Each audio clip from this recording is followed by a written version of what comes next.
Somewhere in the Ashmolean Museum in Oxford is a mace head. A mace head from the earliest recorded times in ancient Egypt, when Egypt was just forming itself into a united dynasty. We call that time the early dynastic period, and the king whose mace head this was called Narmer. You'll probably already know about the Narmer palette, but have you heard of the Narmer Macehead? And it's proof of numerical literacy as well. But it also has a mystery. The mystery of the strange visitor that appears on the mace. So, what is a macehead? Obviously, it's a weapon, but it's also a symbol of power. And, as is the case of many ancient masons from around the world, it can also commemorate something, like a battle. This particular mace head was found in 1898 by James Quibble, a British Egyptologist.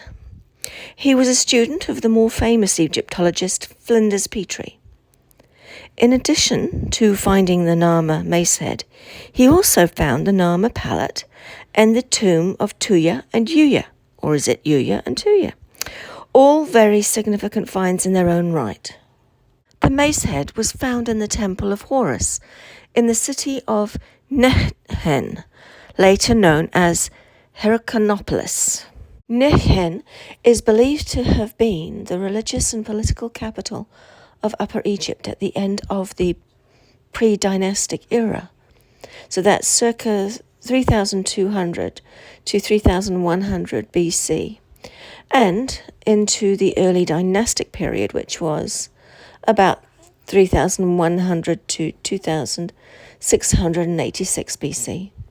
It is thought to have been established as early as 5000 BCE as an area where people lived.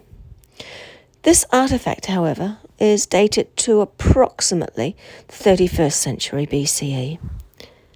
It is thought by some Egyptologists that the Narmer Macehead depicted events from the year that it was manufactured, or possibly commemorates a great occasion like Narmer's Heb Sed festival, or his marriage to a possible queen, maybe Neithotep.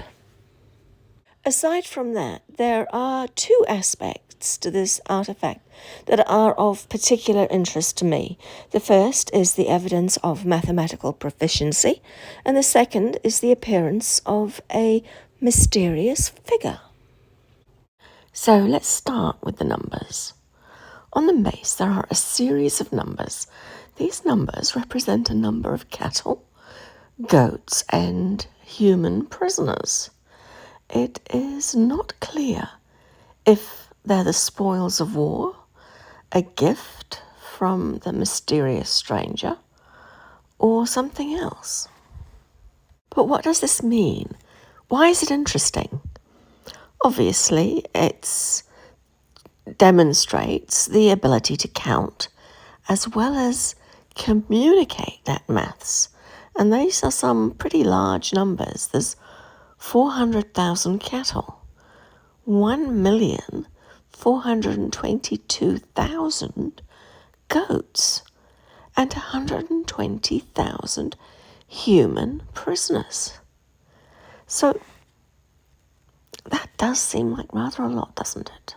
Now, what about the unrecognizable person sitting opposite the king at the same level?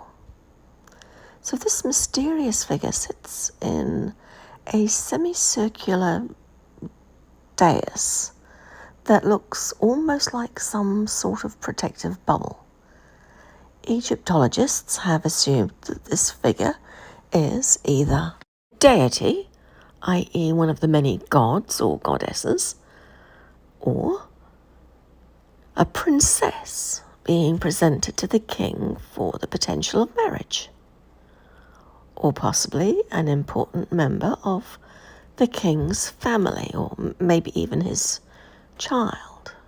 And the clue is that The picture of the stranger is not clear. That is the clue.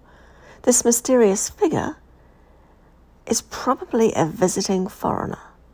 The person carving the mace head would know what their deities would look like. They would know what a foreign princess looked like that was being married off to the king. They would also know what any family member looked like.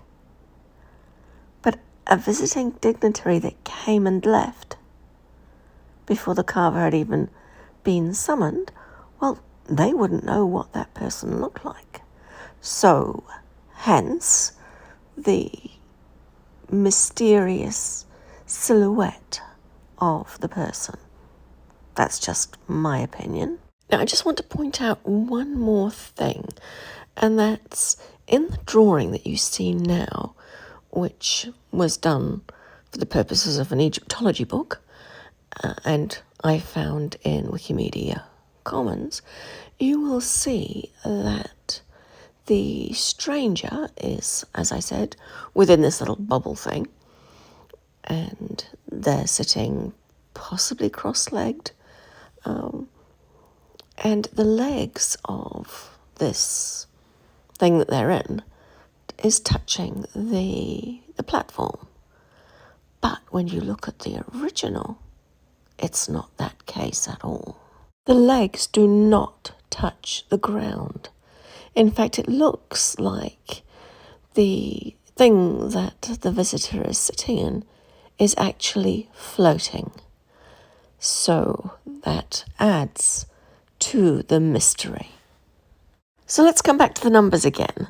So I think the items listed are some kind of gift because of my own personal interest in things like Atlantis and ancient immortals. I have an opinion that the unusual visitor was in fact one of the ancients, and had he been given, or she been given, those gifts by King Narmer, the animals would be set free, and as would the prisoners.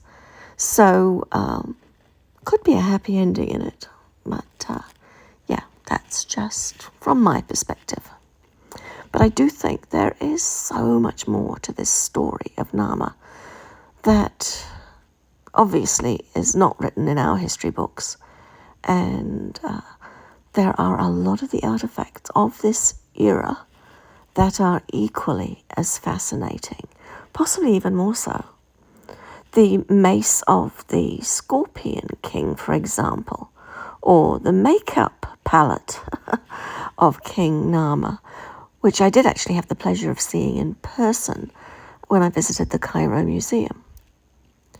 But there are heaps of these artifacts. In fact, the earliest of artifacts do actually hold the most mystery for me, and some of these artifacts are dated to well before the Egyptian dynasties even began, and those artifacts are so incredibly advanced, like the beautifully carved stone vases. So seriously, the mysteries behind the pre-dynastic and early dynastic eras are seemingly endless.